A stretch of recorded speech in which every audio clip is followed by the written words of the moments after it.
salut à tous, rendez-vous des PME, ou plutôt rendez-vous de ceux qui vont se mettre, essayent de se mettre, pensent qu'ils doivent se mettre au service des PME pour notamment les aider à gérer l'inflation normative. Et quand je dis inflation normative, je reprends, je crois, j'espère, les mots du président Jean-François Malène. Bonjour Jean-François. Bonjour. Donc président de la compagnie régionale des commissaires aux comptes de Lyon et de Rion. C'est la seule pour Rhône-Alpes ou il y a une autre chambre régionale Alors, les compagnies sont du ressort des cours d'appel. Ouais. Et il y a eu des regroupements par cours d'appel. Donc, la cour d'appel de Lyon et de Rion sont réunies pour la compagnie des commissaires aux comptes uniquement. Et il y a une autre compagnie, Dauphiné-Savoie, qui reprend Dauphiné et les Savoies. Avec vous donc Cédric de Zachy. Bonjour Cédric. Bonjour. Vous êtes vous premier vice-président de cette compagnie régionale des commissaires aux comptes. Donc, je reprends l'un des termes que vous avez employé à l'occasion de vos vœux pour 2025. Alors, d'abord, vous avez une phrase assez formidable. À la question traditionnelle « Que faut-il vous souhaiter ?», je voudrais vous répondre « Je vous souhaite de nous retrouver l'an prochain avec chacun le sentiment d'avoir contribué à faire progresser notre pays. » Oui. Sacrée ambition. C'est l'ambition de chaque chef d'entreprise. C'est l'ambition de chaque chef d'entreprise, mais en quoi est-ce que les commissaires aux comptes peuvent contribuer à faire progresser le pays ? Nous, on est un marqueur de confiance. C'est-à-dire que le commissaire aux comptes, il apporte à l'ensemble du public que la société qu'on a certifiée est digne de confiance dans la présentation de ses comptes. C'est-à-dire, bonnes gens, analysez les comptes tels qu'ils vous sont présentés, soyez certains qu'ils sont justes, qu'il ne manque rien, qu'il n'y a pas de fraude, il n'y a pas d'anomalie. Et sur cette base-là, faites votre travail d'analyse et allez-y. Donc c'est essentiel. Comment ? Oui, mais est-ce que le sujet pour vous, Jean-François, c'est pas que cette mission essentielle, comme vous dites, soit finalement le plus simple possible pour les chefs d'entreprise, la moins chère possible pour les chefs d'entreprise. Enfin, c'est tout autour de la façon de faire, finalement, qu'il y a des questions qui se posent aujourd'hui. C'est évident. La vraie difficulté, c'est qu'on a l'obligation de faire preuve de jugement, donc de faire des analyses qui nous amènent à conclure, et dans un temps contraint. C'est-à-dire, le jour où la société convoque son assemblée, il faut que notre rapport soit disponible. Donc, on a une échéance chaque année. Mais pour ça, il faut qu'on puisse démontrer par la suite que cette conclusion que l'on avait, elle était étayée, justifiée, et qu'on a tout documenté. Et évidemment, quand l'histoire est terminée et qu'on a connaissance de faits qui n'étaient pas identifiés au départ, il est très facile de dire « vous auriez dû ». Donc ce travail de documentation est de plus en plus lourd pour notre profession et ça s'impose aux entreprises. Et on peut imaginer de trouver des solutions pour les entreprises qui sont moins complexes, plus structurées, avec des outils standards du marché qui ont fait leurs preuves et sur lesquels on peut considérer qu'on va s'appuyer. Et donc après, il n'y a plus que les éléments tangibles, des pièces comptables tout simplement, qui nous permettent d'étayer notre opinion. Mais attendez, pour bien comprendre, vous considérez que vous avez une forme de devoir d'investigation aussi ? Alors, par rapport à l'ensemble des pièces qui vous sont proposées et présentées, bien sûr. Bien sûr. On a une obligation d'analyser les zones de risque que l'entreprise a fait une erreur. Et vous êtes alerté par des anomalies, par exemple. C'est ça. Et donc, à partir de là, on fait notre travail et on remonte les anomalies qu'on souhaite voir corrigées. Et l'entreprise choisit de les corriger ou pas. Si elle ne les corrige pas, c'est qu'on a une différence d'opinion. Et jusqu'à une certaine limite, on peut considérer que ce n'est pas très significatif et que ça ne polluera pas l'analyse que feront les acteurs qui vont lire les comptes. Et si on considère que c'est significatif, alors on va faire ce qu'on appelle une réserve pour expliquer, sous cette réserve de désaccord entre le dirigeant et nous, on certifie les comptes.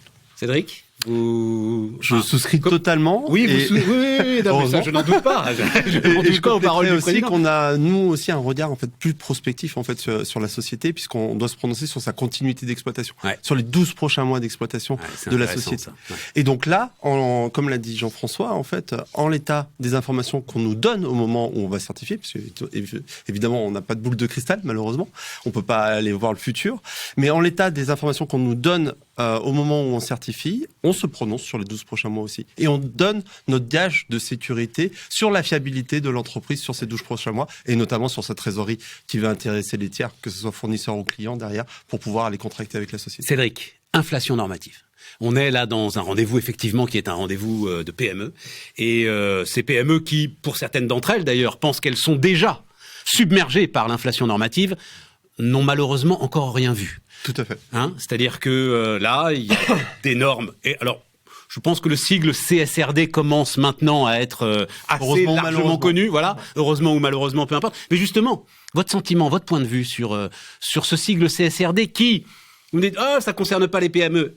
Mais bien sûr que si, mesdames, messieurs. Est-ce que vos grands donneurs d'ordre concernés par cette CSRD vont vous demander des remontées d'informations pour pouvoir eux-mêmes effectuer l'énorme travail de reporting qui est exigé aujourd'hui par les autorités françaises? Tout à fait. C'est un grand enjeu pour les sociétés, c'est un grand enjeu aussi pour notre profession, pour nos cabinets, puisqu'on accompagne en fait nos clients sur ces thématiques-là.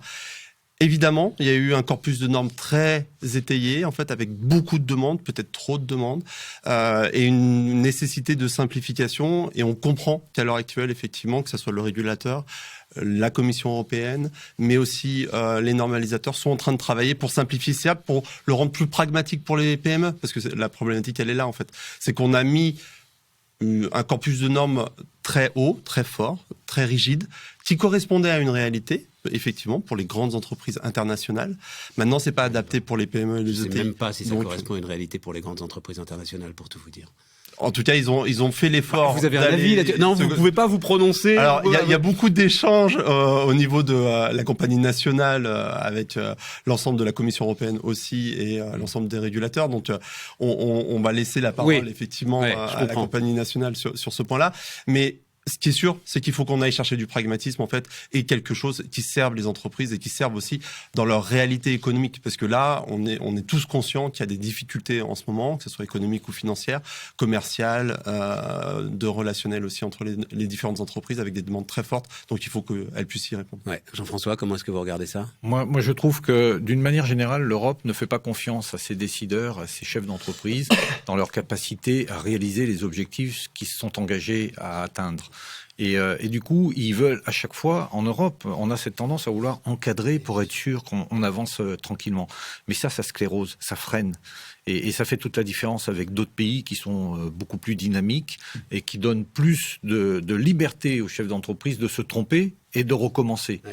Et c'est ça le drame qu'on a, c'est que voulant tout contrôler, on est obligé de restreindre de plus en plus le terrain de jeu. Oui, Jean-François, mais vous êtes un peu schizophrène sur cette question. Pas du tout.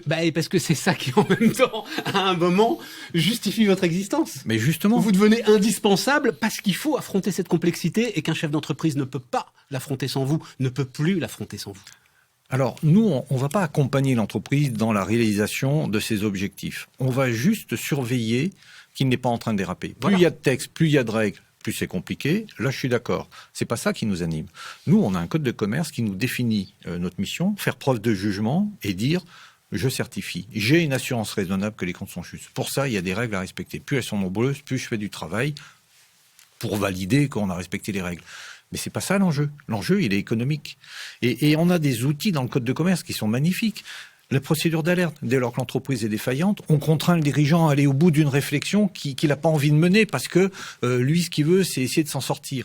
On a une autre règle, c'est lorsqu'il y a une fraude, c'est-à-dire le non-respect d'une obligation légale qui a comme conséquence pénale, on va devoir aller discuter avec le procureur. Très souvent, c'est des petites choses anodines et ça reste anodin. Mais le dirigeant, il sait qu'on surveille ça. Donc, ça veut dire qu'il fait un peu plus attention à ces sujets. Mmh. On a aussi des délits d'entrave qui nous obligent, nous imposent d'aller dans l'entreprise chercher les informations dont on a besoin et contraint l'entrepreneur à nous donner ces informations. Tout ça, ça garantit la qualité de notre observation. Et donc, on n'a pas besoin qu'il y ait des règles pour dire au dirigeant comment créer sa boîte et comment la développer. Il sait faire. Qu'il y ait des règles pour encadrer les risques les plus importants. Ça me paraît légitime, mais il ne faut pas aller trop loin. Je crois qu'on va trop loin. Ouais, d'un mot, puisque j'ai dirigé une entreprise qui, pour le coup, rencontrait des difficultés, ce rendez-vous au tribunal de commerce, cette procédure d'alerte, a été un moment extraordinaire. Oui. Voilà, c'est vraiment. Alors, si j'ai, mais les tribunaux de commerce le font eux-mêmes très bien.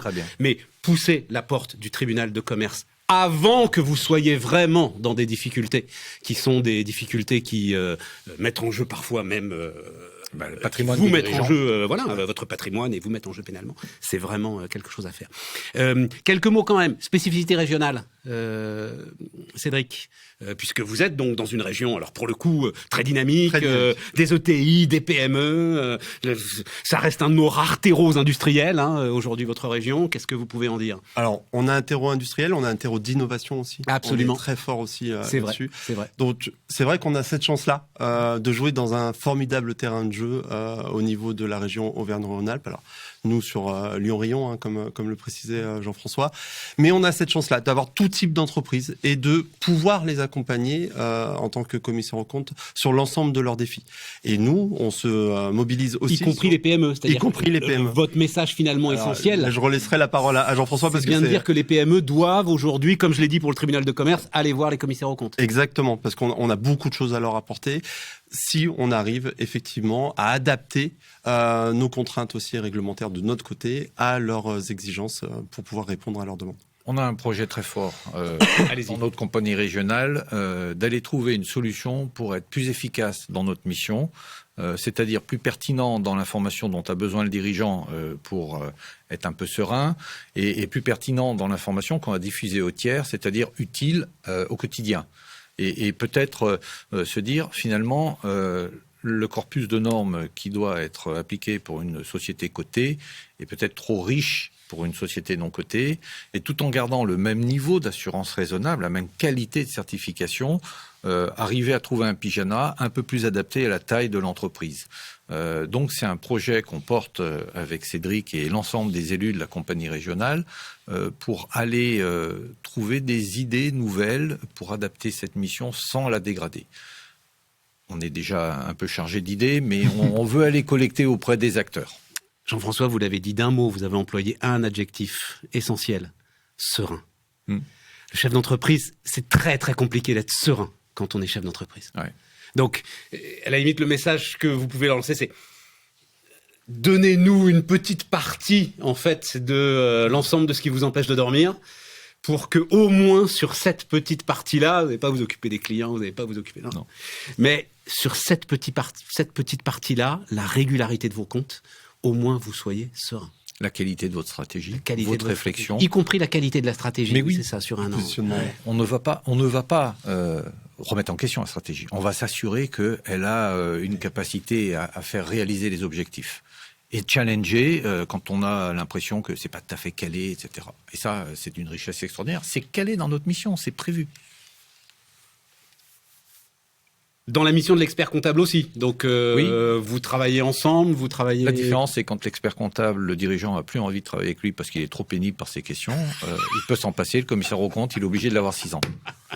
Donc, ça veut dire que peut-être qu'on a une contrainte. Pas mal. Bonne mais réponse. cette contrainte, ça nous permet de dire, on va aller jusqu'au bout. Bon. Jean-François, Cédric, merci beaucoup. Merci. Voilà, c'était donc rendez-vous avec la compagnie régionale des commissaires aux comptes de Lyon-Rion.